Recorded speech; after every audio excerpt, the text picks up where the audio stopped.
en mai 1850,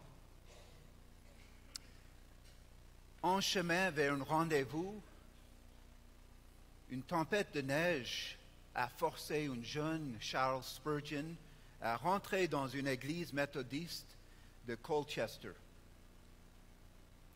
Spurgeon explique dans ses propres mots: dans cette chapelle, il y avait environ une douzaine ou quinzaine de personnes. Enfin, le pasteur c'était pas possible pour le pasteur d'arriver à cause du neige. Enfin, un homme très mince, un cordonnier ou un tailleur ou quelque chose du genre, j'utilise les mots de Spurgeon, monta à la chaire pour prêcher. Spurgeon dit: c'est bien que les prédicateurs soient instruits, mais cet homme était vraiment stupide. Il a été obligé de s'en tenir à son texte pour la simple raison qu'il n'avait pas grand-chose d'autre à dire. Le texte était Ésaïe 45, verset 22. « Tournez-vous vers moi, et vous serez sauvés, vous tous qui êtes aux extrémités de la terre. » Il n'a même pas prononcé les mots correctement. Mais cela n'avait pas d'importance. Il y avait, pensais-je, une entancile d'espoir pour moi dans ce texte. Puis le bonhomme a suivi son texte de cette façon. « Regarde-moi, je transpire des grandes gouttes du sang. Regarde-moi, je suis pendu à la croix. Regarde-moi, je suis mort et enterré. Regarde vers moi, je suis ressuscité. Regardez vers moi, je monte au ciel. Regarde-moi, je suis assis à la droite du Père. Ô pauvres pécheurs, regarde-moi, tournez-vous à moi. » Et puis, fixant les yeux sur moi, comme s'il connaissait tout mon cœur, il a dit: « Jeune homme, tu as l'air d'être très malheureux. » Eh bien, je l'ai fait, mais je n'avais pas l'habitude qu'on me fasse des remarques par rapport à mes habits en plein de culte. Cependant, c'était un bon coup, frappé droit au but, et il poursuivit: « Et vous serez toujours malheureux, malheureux dans la vie et malheureux dans la mort, si vous n'obéissez pas à mon texte. Mais si vous obéissez maintenant, en ce moment, vous serez sauvés. » Alors, levant les mains, il cria, comme les méthodistes de cette époque, à haute voix: « Jeune homme, regarde le Seigneur, regarde, tournez-vous. Tu n'as pas rien d'autre à faire que de tournez-vous au Seigneur et vivre. » Je vis aussitôt le chemin du salut. Je ne sais pas ce qu'il a dit d'autre. Je n'ai pas prêté attention. J'étais tellement possédé par cette seule pensée. Entre 10h30 et lorsque je suis entré dans cette chapelle et 12h30 quand je suis rentré chez moi, quel changement avait eu lieu en moi? En regardant simplement vers Jésus, j'avais été délivré de désespoir et mon état d'esprit était tel que lorsqu'ils me virent à la maison, ils me dirent: « Quelque chose de merveilleux t'est arrivé. » Il avait juste quelques jours avant son 16e anniversaire, 15 ans. Il était peut-être le prédicateur le plus important dans le XXe siècle. Peut-être vous êtes venu ici pour chercher un message du Seigneur. Peut-être le prédicateur est stupide ce matin.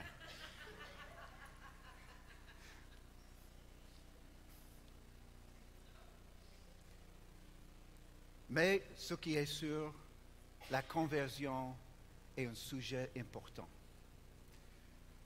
En fait, ce matin, Pasteur Nick m'a demandé de traiter une des 9 marques d'une église en santé, c'est la conversion. Qu'est-ce que c'est la conversion biblique? Nous ne devons pas donner une fausse assurance du salut à ceux qui ne sont pas vraiment tournés vers le Christ. Si ton mécanicien a dit, oui, ton timing belt, ça va, et puis entre Sherbrooke et la ville de Québec, c'est cassé, est-ce que l'assurance qu'il t'a donnée était gentille? Une fausse assurance du salut est dangereuse. L'Écriture décrit la conversion dans ces mots. C'est de se détourner du péché vers Dieu, de passer des ténèbres à la lumière, changer d'ennemi à l'enfant adoptif. Notre texte ce matin nous donne un portrait d'une conversion. En fait, le premier converti au christianisme en Europe, une femme d'affaires, peut-être on peut dire une femme de valeur, une mère au foyer monoparental. Elle s'appelait Lydie. Et l'Église, dans sa ville, a commencé chez elle. La vérité fondamentale que nous enseigne aujourd'hui notre passage de l'Écriture est la suivante. Tournez-vous vers le Seigneur et vous serez sauvés. La conversion se produit en fait quand le Seigneur ouvre un cœur pour se tourner vers lui comme Sauveur et Seigneur. Je veux diviser notre étude dans ce texte en 2 sections. Comment les gens sont convertis à travers les serviteurs que le Seigneur envoie. Ça, c'est les premières 2 sections. Et les dernières 2 sections, c'est quoi exactement la conversion biblique? Donc, tournez avec moi dans vos Bibles en Actes chapitre 16, versets 11 à 12. Prenons la mer à Troas. Nous avons mis le cap directement sur Samothrace, puis le lendemain sur Néapolis. Et de là, nous sommes allés à Philippe, ville principale du district de Macédoine et colonie romaine. Nous avons passé quelque temps dans cette ville. La première chose que je veux souligner ici, c'est Paul, Silas, Timothée et Luc étaient en train d'aller servir le Seigneur. Ils ont reçu l'appel macédonien quelques versets avant. Ils ont pris ça en sérieux. Ils ont monté dans un bateau pour aller en Macédoine. En fait, la distance entre où ils étaient et le Macédoine, c'était envers la distance entre Québec et Montréal. La ville de Québec et Montréal, envers 280 kilomètres. Dieu envoie les personnes pour amener son message aux non-convertis. Ils ont passé quelque temps. Donc, Paul et son équipe cherchent des occasions d'enseigner l'Évangile à qui veut l'entendre. J'aime faire le pêche à la mouche avec François Picard. On ne sait jamais quand un poisson décidera de mordre l'hameçon ou d'être ferré, si je comprends bien le vocabulaire. La pêche pour les hommes est pareille. Nous partageons l'Évangile, ne sachant pas qui va répandre et qui sera converti. Mais une chose est sûre, je ne vais pas attraper de poissons en restant à la maison. Je ne verrai pas non plus des conversions au Christ si je reste à la maison. Le Seigneur nous appelle à proclamer l'Évangile partout où nous allons. Donc il faut qu'on y aille. On doit parler du Seigneur, même quand ce n'est pas confortable. Dieu nous utilise dans la conversion des autres, non parce que nous sommes grands ou importants, mais parce qu'il est gracieux. Verset 13. Le jour du sabbat, nous en avons franchi la porte pour gagner le long d'une rivière, un endroit où pensions-nous devait se trouver un lieu de prière. Une fois assis, nous avons parlé aux femmes qui s'y trouvaient réunies. Le jour de sabbat, le samedi, un jour pour le Seigneur, un lieu de prière. Dans les commentaires, les érudites pensent peut-être que c'était une synagogue. Il n'y avait pas beaucoup de monde à Thyatire qui était juif. Mais Paul et son équipe, ils ont sorti de la ville pour chercher les Juifs ou les gens qui sont convertis à la judaïsme. Et ils ont trouvé un groupe de femmes. Et qu'est-ce qu'ils ont fait? Une fois assis, nous avons parlé aux femmes. La conversion est le résultat de l'écoute de l'Évangile par quelqu'un qui prend le temps de nous l'expliquer. Je me souviens qu'au Sénégal, je suis sorti pour me promener un peu à 5 heures d'après-midi avec Isabella. Et mon voisin était assis à côté de chez lui où ils vendent les pièces détachées automobiles. Il a invité son ami, un chef musulman, pour s'asseoir avec nous. Et vous savez ce qu'il m'a dit? Il savait que je suis chrétien. Il a dit, j'ai eu un rêve dans lequel j'ai vu le Seigneur Jésus. Je n'étais pas pressé. J'ai pris le temps pour m'asseoir, pour parler avec ce chef musulman. Je lui ai expliqué l'Évangile. Je n'étais pas pressé. J'ai dit, soyez prêts pour des grands changements dans votre vie. Quelles sont les implications pour nous? Souvent, nous, les Occidentaux, sommes trop pressés. Au Sénégal, mes amis m'ont dit, l'homme blanc a une montre, mais nous avons le temps.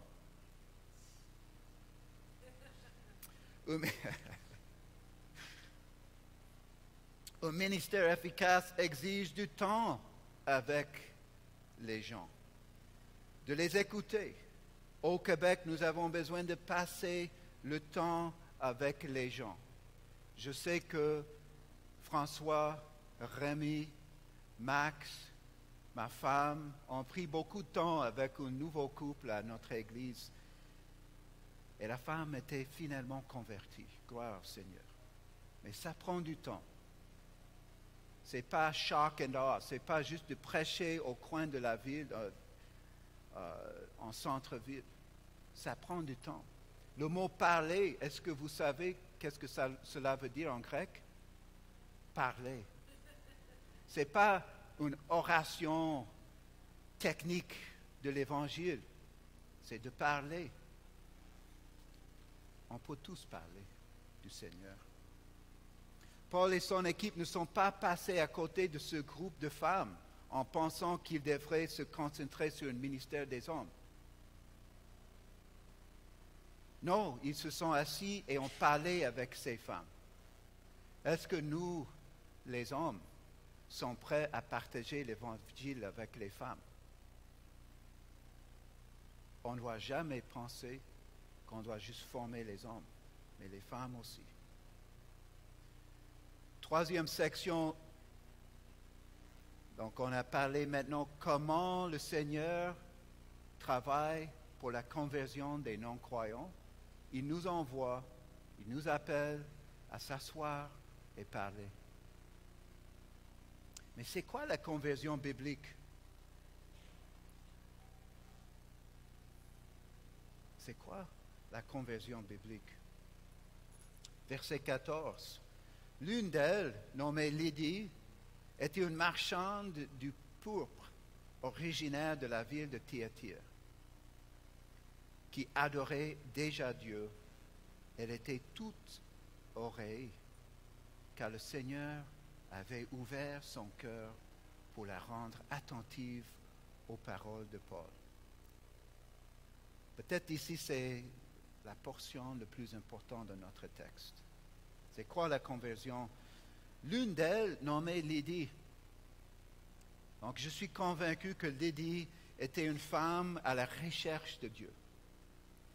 Elle priait, mais elle manquait encore quelque chose.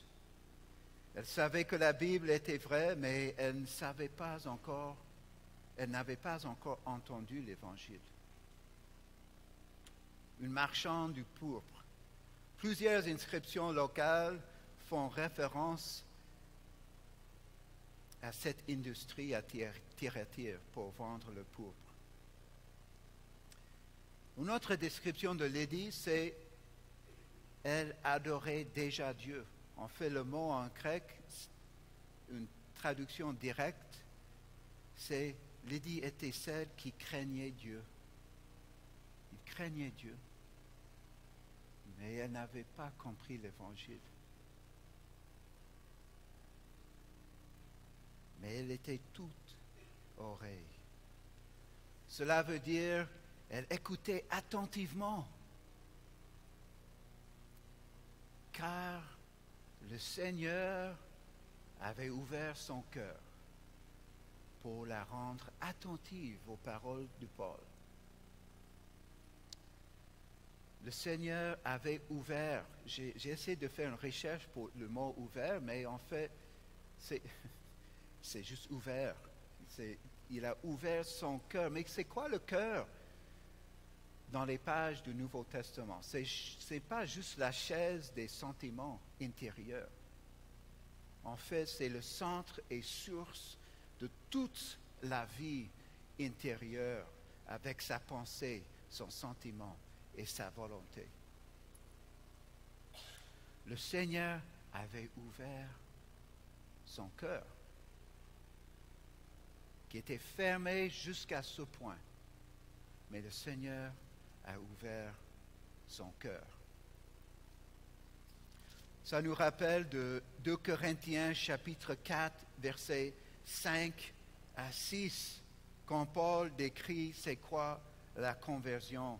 2 Corinthiens 4, 5 à 6, la parole de Dieu dit, « Non, ce n'est pas à nous-mêmes, mais Jésus-Christ, Seigneur, que nous proclamons. Quant à nous-mêmes, nous proclamons vos serviteurs à cause de Jésus. Car le Dieu qui a dit que la lumière brille au milieu des ténèbres, c'est lui-même qui a brillé dans nos cœurs pour faire resplendir la connaissance de sa gloire qui rayonne sur le visage du Christ. » Le Seigneur a ouvert son cœur pour la rendre attentive aux paroles de Paul. Ce n'était pas une prédication, c'était une discussion. Il y a 3 aspects de la vraie conversion biblique qui sont toujours présents dans une conversion biblique.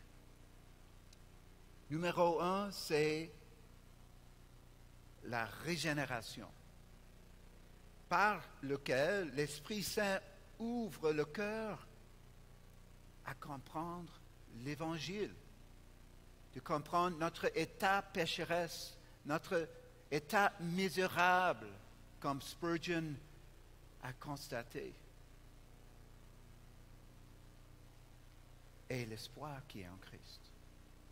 Spurgeon a dit que l'Évangile est comme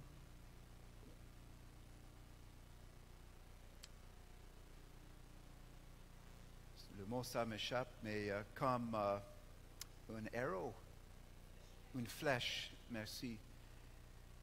Ça entre dans le cœur, ça fait mal. Mais attaché aux flèches de l'Évangile est le ruban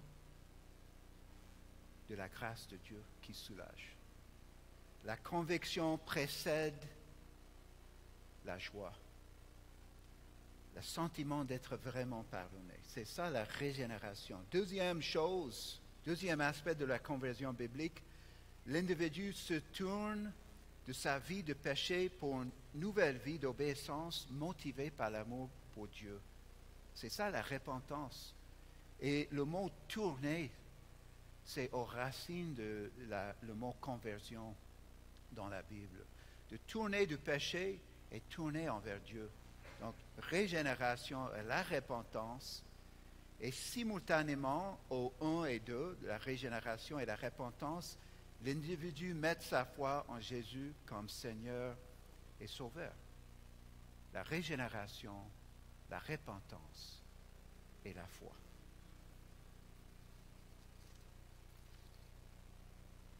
Toutes les conversions ne sont pas identiques, mais ils contiennent tous les mêmes trois aspects: régénération, repentance et la foi.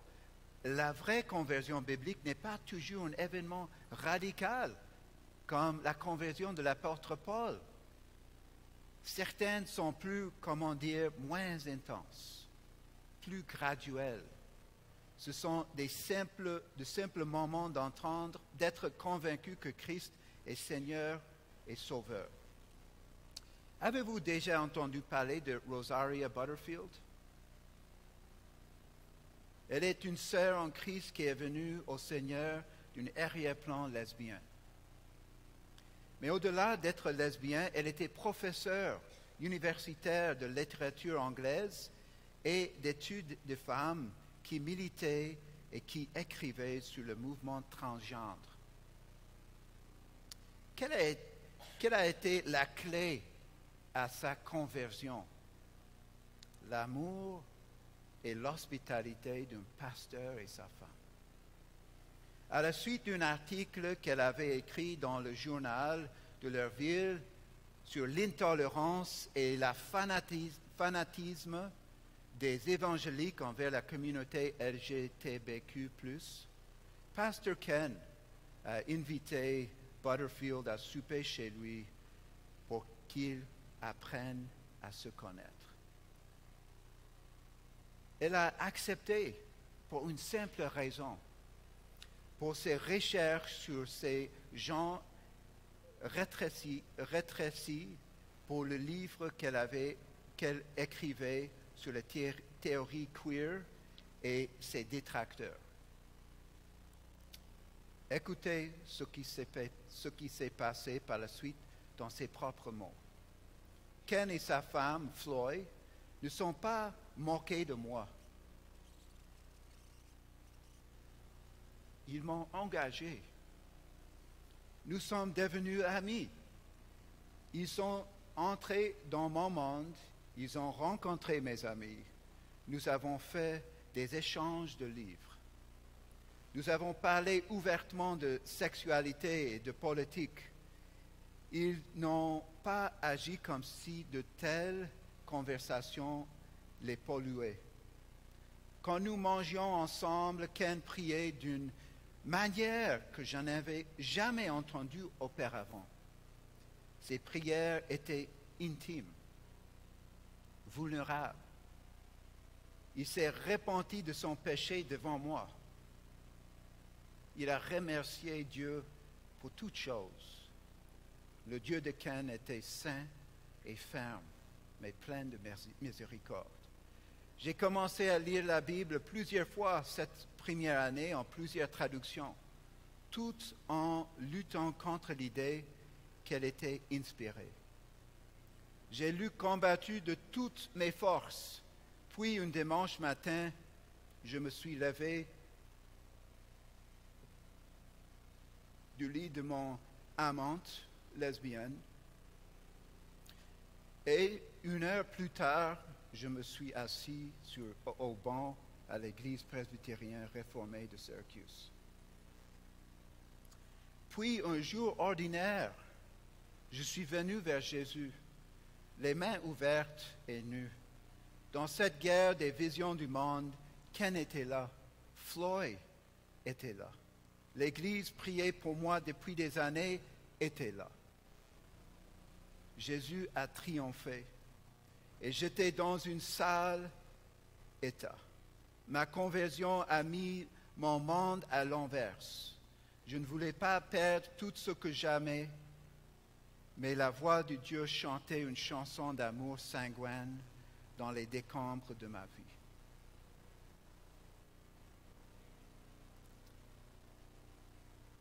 Je croyais faiblement que si Jésus pouvait conquérir la mort, il pourrait réparer mon monde. J'ai vu d'abord avec hésitation, puis avec passion, du réconfort de l'Esprit Saint. J'ai reposé en paix privée, puis en communauté, et aujourd'hui à l'abri d'une famille d'alliance où l'on m'appelle femme et beaucoup m'appellent mère. La conversion. Ceci est la puissance de l'Esprit pour amener des gens perdus des ténèbres à une nouvelle vie de foi et obéissance. Sommes-nous prêts à aimer, à prier, à recevoir dans nos maisons les Rosaria Butterfield de ce monde? C'est ce que Christ demande de ses enfants, des actes d'hospitalité radicale et à la fois ordinaires qui bouleversent le monde. Est-ce que nous sommes prêts pour s'asseoir, pour parler, pour manger avec les perdus? Peut-être vous êtes ici ce matin et vous êtes vraiment malheureux. Le prédicateur stupide dit à toi, tu seras toujours malheureux jusqu'au point que vous tournez envers le Seigneur et vous serez sauvés.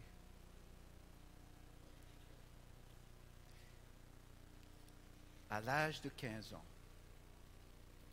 à l'âge de 80 ans, les hommes comme Spurgeon, les femmes comme Rosaria Butterfield, peut-être ce matin, vous avez une attraction, vous êtes attiré par le same sexe.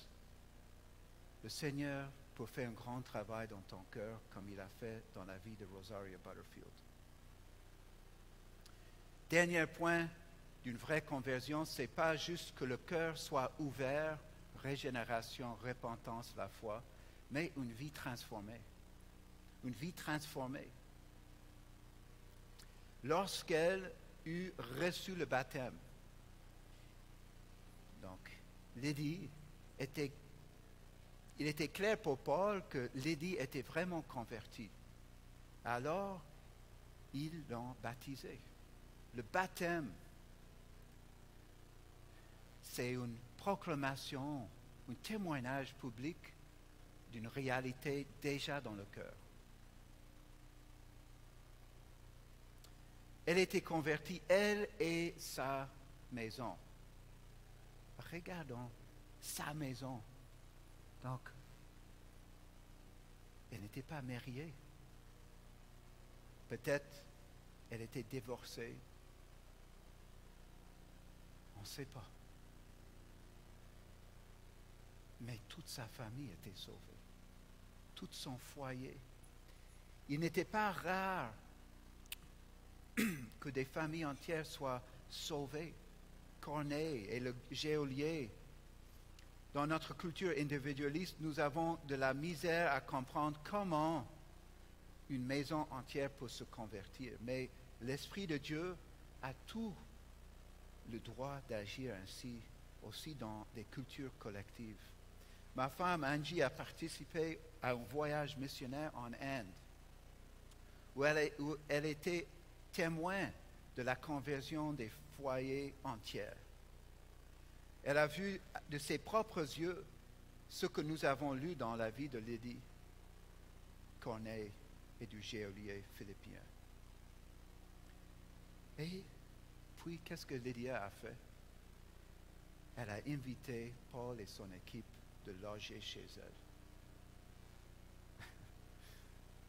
Elle dit, puisque vous estimez que je crois au Seigneur,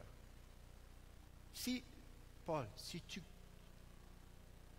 es de l'avis que je crois vraiment au Seigneur, viens loger chez moi. Je ne sais pas si vous avez jamais rencontré quelqu'un de cette culture qui est très hospitalier et très intense. Mais j'aime les femmes comme ça. En fait, j'ai une femme comme ça. Une intensité pour vivre une nouvelle vie d'obéissance qui s'exprime par l'hospitalité. Quelle belle image de l'hospitalité. Cela, c'était très intéressant. Sa maison devient un centre, en fait. Tournez avec moi à le même chapitre, regardons verset 40. Chapitre 16, verset 40. Donc, une fois sortis de prison, Paul et Silas allèrent trouver Lydie, virent les frères pour les encourager, puis ils repartirent. L'Église a commencé dans la maison de Lydie. Elle semble, peut-être ça c'est une bonne façon d'implanter une église, de s'asseoir, d'aller s'asseoir, parler avec les femmes, les hommes, les baptiser, commencer une église. Ce matin, est-ce que vous êtes convertis vraiment? Est-ce que vous voyez le main du Seigneur dans ta vie? Une fausse assurance n'est pas ce que tu as besoin. Tu as besoin de tourner. Tournez-vous vers le Seigneur et vous serez sauvés. Pour nous qui sommes chrétiens ici, la conversion, c'est le commencement de la vie chrétienne. Aux premières pages de chacun de mes livres, je mets mon signature. Et puis, pendant que je lis ce livre, j'écris, je souligne, je mets les notes en marge. La vie chrétienne commence avec le tympan du Saint-Esprit aux premières pages de ta vie. Et puis le Seigneur continue à écrire aux marges, il souligne les choses dans le livre de ta vie. Donc, la meilleure façon de comprendre si vous êtes tellement, vraiment converti, est-ce que, après 20 ans de marcher avec le Seigneur, est-ce que nous voyons la main du Seigneur dans nos vies? Est-ce que nous voyons des nouvelles affections? Est-ce que nous voyons, en fait, peut-être pas des nouvelles affections, mais des affections qui sont durables envers la parole de Dieu, envers le peuple de Dieu, envers la sainteté, d'être un peuple saint.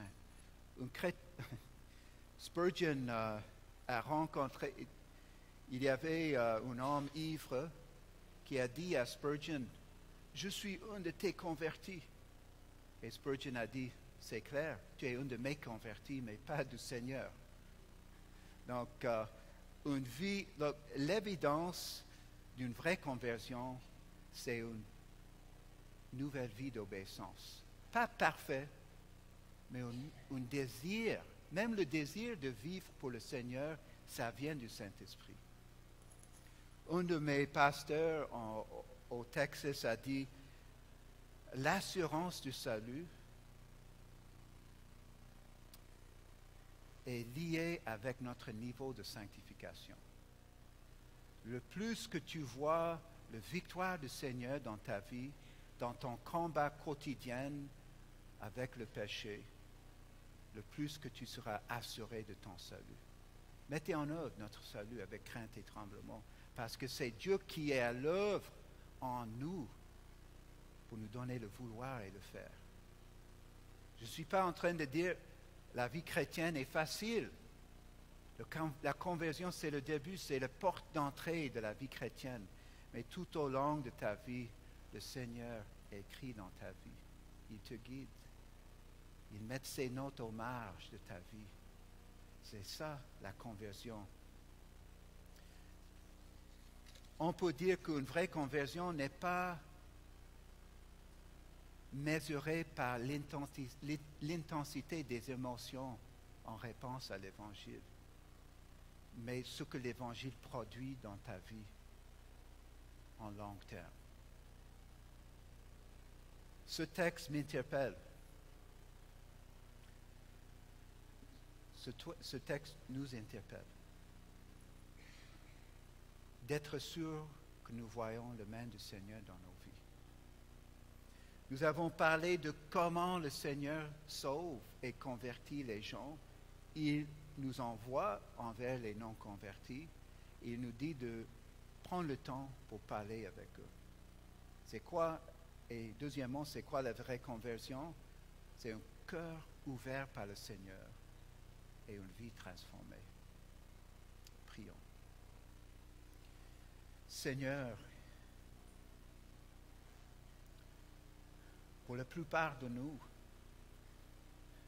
nous sommes convertis grâce à toi. Tu as envoyé quelqu'un de parler de l'Évangile à nous. Et en écoutant ce qu'ils disent, tu as ouvert nos cœurs pour comprendre. Maintenant, nous voulons aller s'asseoir, parler avec les non-croyants. Et Seigneur, c'est sûr qu'il y a quelques-uns ici, peut-être d'âge 15 ans comme Spurgeon, peut-être 80 ans. Ils ne sont jamais convertis à toi.